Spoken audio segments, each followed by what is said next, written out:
मैया सम्मान योजना के तहत राजधानी रांची के लाभुकों को सौगात मिल गई है। राजधानी रांची की जो महिलाएं हैं उनके खाते में योजना की जो राशि है वो ट्रांसफर कर दी गई है, जिसके बाद महिलाओं में जो है वो खुशी दिखाई दे रही है, क्योंकि राज्य की ये सबसे महत्वाकांक्षी और चर्चित योजना है जिससे महिलाओं को सशक्त और आत्मनिर्भर बनाने की दिशा में सरकार काम कर रही है। हमारे साथ करिश्मा है, हमारे सहयोगी स्टूडियो में।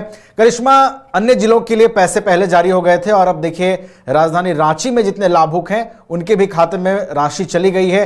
कितना हर्ष का माहौल महिलाओं में, और लगातार सरकार ये बातें कहती है कि इन पैसों से महिलाएं सशक्त हो रही हैं, वो रोजगार सृजन कर रही हैं, आत्मनिर्भर बन रही हैं। जी नवीन, देखिए ये योजना जो है सरकार की तरफ से इसी उम्मीद और इसी सोच के साथ लाया गया था ताकि महिलाएं जो है इसका फायदा उठा सके, ताकि महिलाएं जो है इस योजना से जुड़ सके। और यही वजह है कि सरकार की तरफ से ये कहा गया था कि इस योजना का जो उद्देश्य है महिलाओं को सशक्त बनाना और महिलाओं को आत्मनिर्भर बनाना। आपका कहना सही था कि सरकार की तरफ से लगातार कहा जा रहा था कि सरकार का ये महत्वाकांक्षी योजना, और यही वजह है कि महिलाएं जो है सरकार से काफी उम्मीद लगाए बैठी हैं। आज रांची की महिलाएं जो है काफी खुश है क्योंकि मैया सम्मान योजना की जो राशि है महिलाओं के अकाउंट में भेज दिए गए हैं। इससे पहले जब हम अपने दर्शकों को परसों की खबर दिखा रहे थे उस वक्त भी यही बता रहे थे कि अलग अलग जिलों में जो पैसों का आवंटन है वो कर दिया गया था और महिलाओं के अकाउंट में शाम तक जो पैसे हैं वो ट्रांसफर कर दिए गए थे। लेकिन इस बीच कई ऐसी महिलाएं हैं जिनके जहन में यही सवाल था, चूंकि वो रांची में रहती है, जमशेदपुर में रहती है, तो आखिर उनके अकाउंट में पैसे क्यों नहीं आए हैं। तो उस दिन भी मैंने यही कहा था, चूंकि काफी बड़ा अमाउंट है और लगभग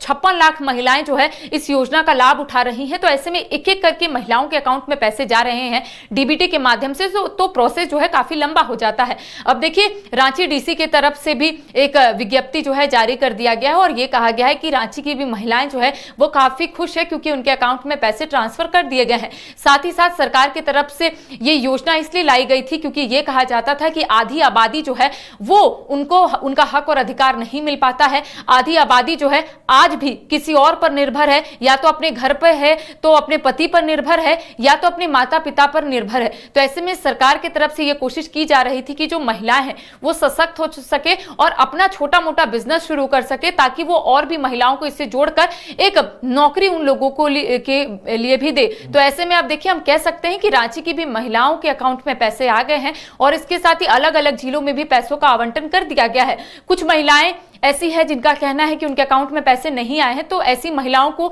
अगर पैसे नहीं आते हैं तो वो अपने नजदीकी बैंक में भी जा सकती है, या तो अंचल कार्यालय जाकर अपना सारा डॉक्यूमेंट एक बार फिर से वेरीफाई करवा सकती हैं। अब ऐसी कई बच्चियां हैं जिनका 18+ हो गया है, उनके मन में भी यही सवाल है कि पोर्टल कब खुलेगा, कब हम आवेदन दे सकते हैं, कब न्यू कमर्स को इस लिस्ट में जगह दी जाएगी। तो बहुत जल्द सरकार की तरफ से इसको लेकर भी योजना बनाई जा रही है ताकि जो 18+ बच्चियां हो गई है उन्हें भी इस योजना का लाभ मिल सके, और जो 15+ महिलाएं हो गई हैं उन्हें इस योजना से हटाने का, आपने इससे पहले भी देखा कि कई महिलाओं को इस योजना के लिस्ट या फिर इस योजना से हटा दिया गया है ताकि न्यू कमर्स यानी कि 18+ महिलाएं जो है इसमें ऐड ऑन हो सके।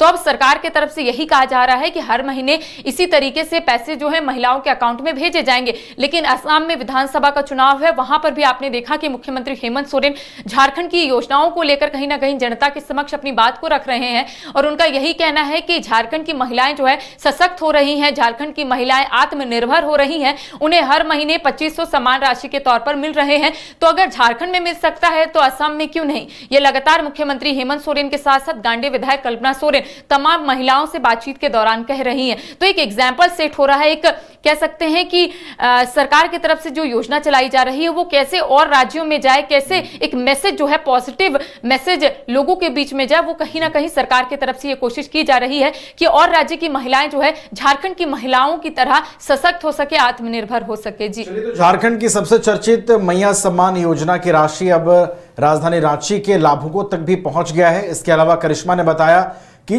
जो न्यू कमर्स हैं यानी कि जो योग्य महिलाएं हैं वो अब कैसे जुड़ सकती हैं, सरकार की आगामी तैयारियां क्या हैं, क्योंकि कई महिलाओं के नाम काटे गए हैं। तो सरकार की कोशिश है कि न्यू कमर्स यानी कि जो योग्य महिलाएं अभी भी योजना से वंचित हैं उन्हें इस योजना से जोड़ा जा सके, उन्हें भी लाभ पहुंचाया जा सके। इसके अलावा झारखंड से निकलकर अब असम में भी मैया सम्मान योजना की चर्चा हो रही है, क्योंकि वहां पर मुख्यमंत्री हेमंत सोरेन ने इस बात का जिक्र किया है, इसे चुनावी मुद्दा बनाया है। तो ये योजना झारखंड सरकार के लिए काफी महत्वपूर्ण है और इसके जरिए राशि भी लगातार ट्रांसफर की जा रही है। बहुत बहुत शुक्रिया करिश्मा आपका हमारे साथ जुड़ने के लिए, तमाम जानकारियां पहुंचाने के लिए।